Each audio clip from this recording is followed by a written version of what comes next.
Udah nggak berselop tangan. Kelar.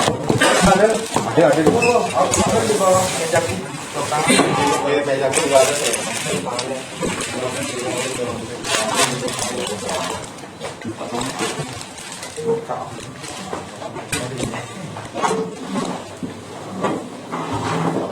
Jangan dibuka, Mam.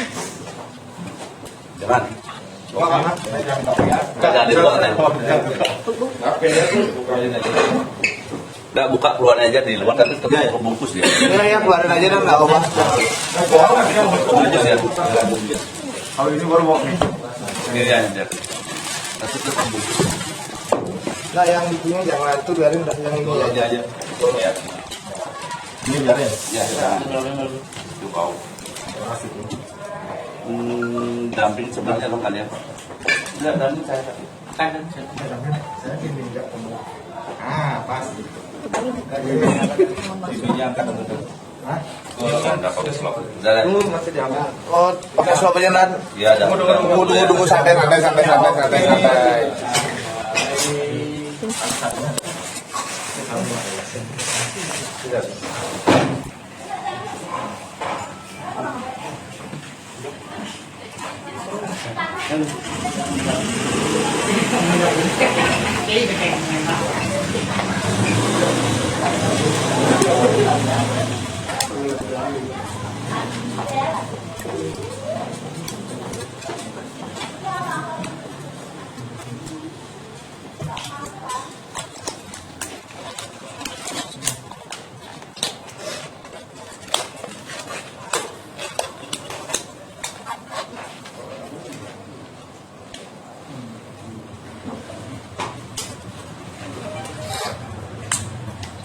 Ya nan. Oh, rilisnya udah mau mulai. Waktu rilis sudah mau dimulai. Di ruangan rumah. Kasurnya bagus. Oh, memang. Ini pada itu. Ya. Tunggu dari mana? Tunggu sebentar kali itu saya tampil saya. Terus 5 menit itu. Ini baru mau main apa? Ininya aja buka dulu. Jangan dibuka dah bau. Apa yang Pisaunya aja. Oke. Buka dikit aja, Bos. Ya, Buka dikit aja. buka. Buka dikit. Biar kelihatan.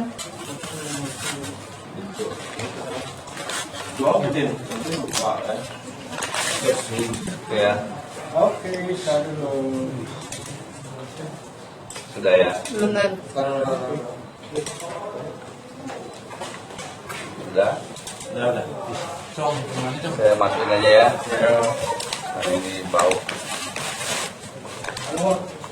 Belum apa?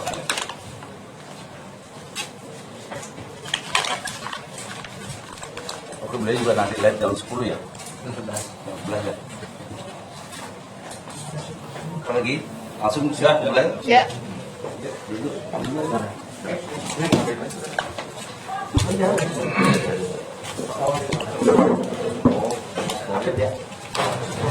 Saya rekan-rekan pers, selamat pagi.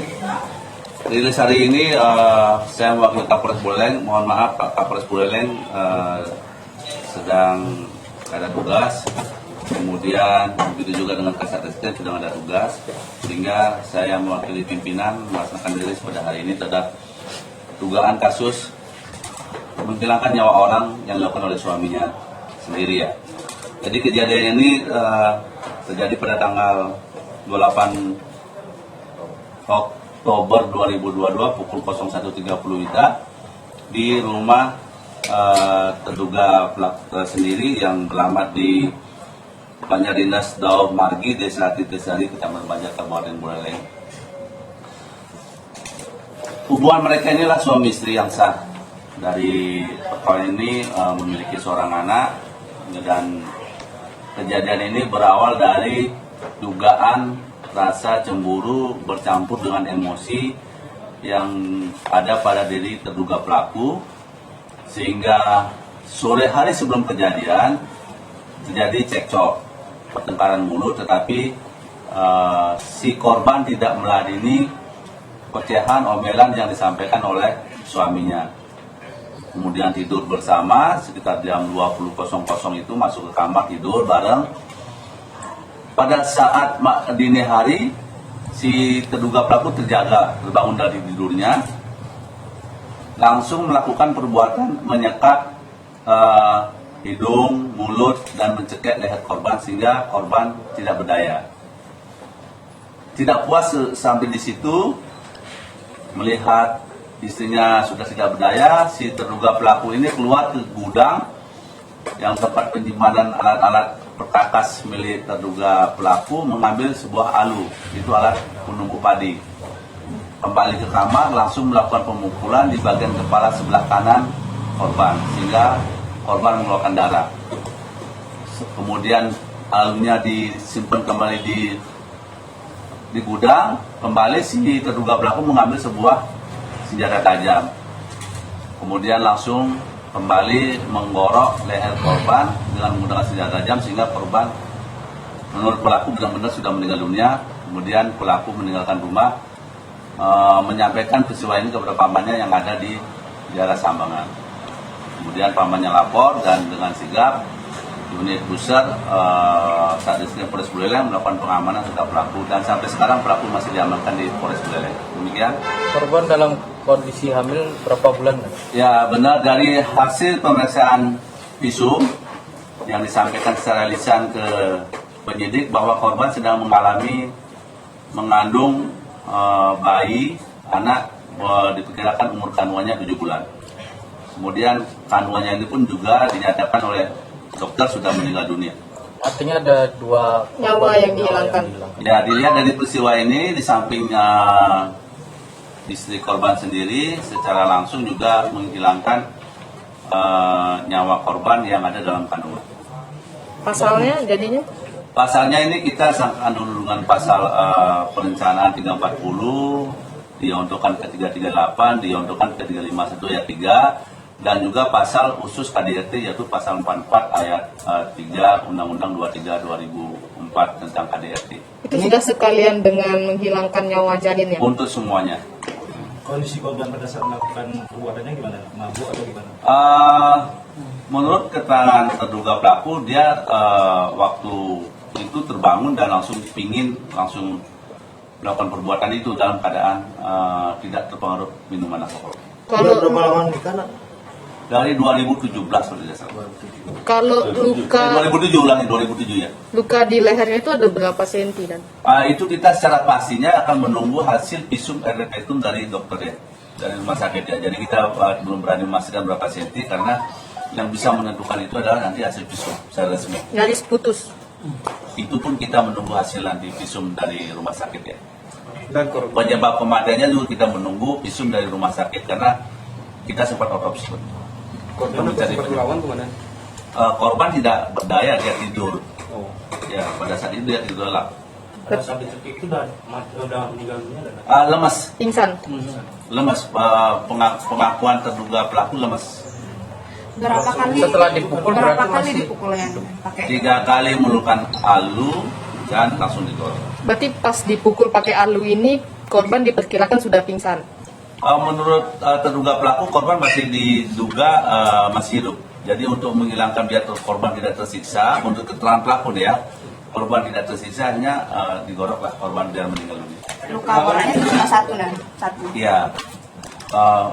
Dalam keadaan hidup di dalam perlawanan ya. motifnya cemburu itu cemburu kenapa? Ya ini masih didalami. Yang jelas karena cemburu ada hal-hal yang mengganjal di hati terduga pelaku. Setiap ditanya kepada korban tidak menjawab dengan jujur sehingga rasa sakit hati itu terlalu terpendam di dalam diri terduga pelaku, itu yang membuat dia cemburu. Ada lagi? Oke, silakan. Boleh. Itu aja. Kok tega Pak? Beli kenapa beli untuk melakukan itu beli? Baiklah, selamat pagi teman-teman dari yang saya sampaikan tadi oleh Bapak penyidik itu memang betul yang itu saya lakukan. Untuk selanjutnya saya sih agak belum ini ya, belum siap untuk diwawancarai lagi. Saya masih kondisi kadang masih memikirkan istri, terutama si keluarga. Jadi untuk selanjutnya mungkin saya siap, saya akan sampaikan apa yang menjadi penyebab saya melakukan hal ini. Ada penyesalan, Pak? Sadar melakukan itu, Bli. Saya bangun itu tiba-tiba saya berpikir bahwa terlalu sakit hati selama ini saya sama problem. Berarti tidak terbawa mimpi atau hal ini? Tidak, saya tidur jam 8, saya izin sama kepala cabang itu jam 4 pulang. Biasanya kan jam 5. Saya ingin menyelesaikan karena kemarinnya Pak Garosi saya ajak ke Denpasar beli pakaian bayi dan melukat, tapi masih saja seperti itu. Jadi saya melihat dia sudah, saya tanyain juga sudah nggak bisa jawab. Yang mengganjal itu apa? Itu dah rasa cemburu. Dia tidak menjawab sama sekali. Jadi Ada yang dicurigai tetangganya? kalau saya sih tidak menelusuri ABCD siapa prianya, yang penting istri sudah mengasih isyarat bahwa dia betul melakukan perselingkuhan. Ada penyesalan? Kalau saya sih masih campur aduk ya, jadi nanti saya sampaikan jika saya mungkin sudah siap menyampaikan hal itu. Oke, cukup ya. Oke, makasih. Makasih.